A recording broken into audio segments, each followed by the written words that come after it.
হুগলির বাসিন্দাকে বিরলতম রক্তদান করে পাশে দাঁড়ালেন পাথর প্রতিমা যুবক সুধীর। হুগলির শেওড়াফুলির বাসিন্দা অসুস্থ সমর কুমার থেকে রক্তদান করলেন পাথর প্রতিমার শিবগঞ্জের যুবক সুধীর কুমার মান্না। বুধবার সকালে পাথর প্রতিমার মাধবনগর গ্রামীণ হাসপাতাল থেকে রক্ত নিয়ে যান সমরবাবুর ছেলে সন্দীপন। হাসপাতালের বিএমওএইচ মোহাম্মদ হোসেন শাহের উপস্থিতিতে এদিন সন্দীপনের হাতে রক্ত তুলে দেন সুধীর বাবু। জানা গিয়েছে রাজ্যের সব ব্লাড ব্যাংকই সুধীর বাবুর নাম নথিভুক্ত হয়েছে, এমনকি রাজ্যের বড় বড় হাসপাতালগুলিতেও তার নাম আলাদাভাবে লেখা রয়েছে, কারণ তিনি বিরলতম রক্ত বোম্বের OH+ গ্রুপের অধিকারী। অতীতেও প্রায় 25 জন মরণাপন্ন অসুস্থ রোগীকে তিনি প্রাণে বাঁচিয়েছেন। এদিন আরও এক মুমূর্ষু রোগীকে তিনি প্রাণে বাঁচালেন, তবে কোনো অর্থের বিনিময়ে তিনি রক্তদান করেন না। নিঃস্বার্থভাবে তিনি বিরলতম রক্তদান করে থাকেন। হাসপাতাল সূত্রে জানা গিয়েছে, সাধারণত এই গ্রুপের রক্ত লক্ষাধিক মানুষের মধ্যে একজনেরই হয়ে থাকে।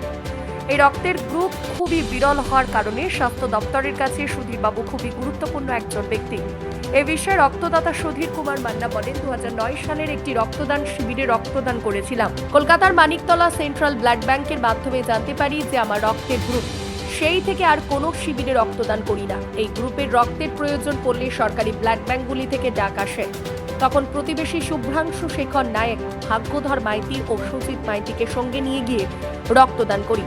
এদিনও কলকাতায় গিয়ে রক্তদান করার কথা ছিল, কিন্তু পারিবারিক সমস্যার কারণে যাওয়া সম্ভব হয়নি। তাই পাথর প্রতিমার হাসপাতালের মাধ্যমে রক্তদান করলাম।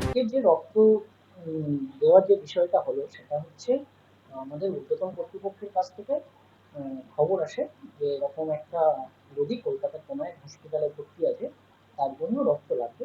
এটা হচ্ছে বোম্বে ব্লাড গ্রুপ। এটা খুব ভেরি রেয়ার গ্রুপ। এখানে আমাদের সেরকম কিছু নেই। আমরা জাস্ট যেহেতু যিনি ডোনার তিনি আমাদের হসপিটালের এরিয়ারই মানুষ, সেই হিসাবে আমরা একটু মধ্যস্থতা করে দিলাম।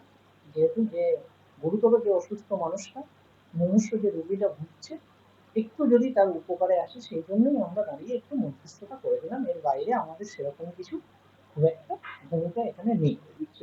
বাইরে বলতে আমি সেন্ট্রাল ব্লাড ব্যাংকে দিচ্ছি, ওখান থেকেই নিয়ে যাচ্ছি।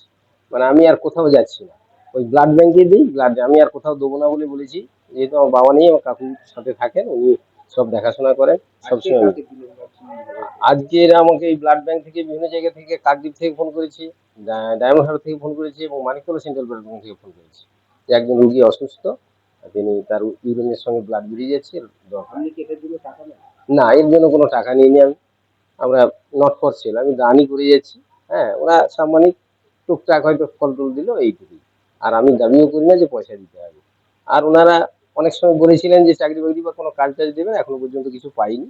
তা আমি তো নিঃস্বার্থভাবে এখনো দিয়ে চলছি।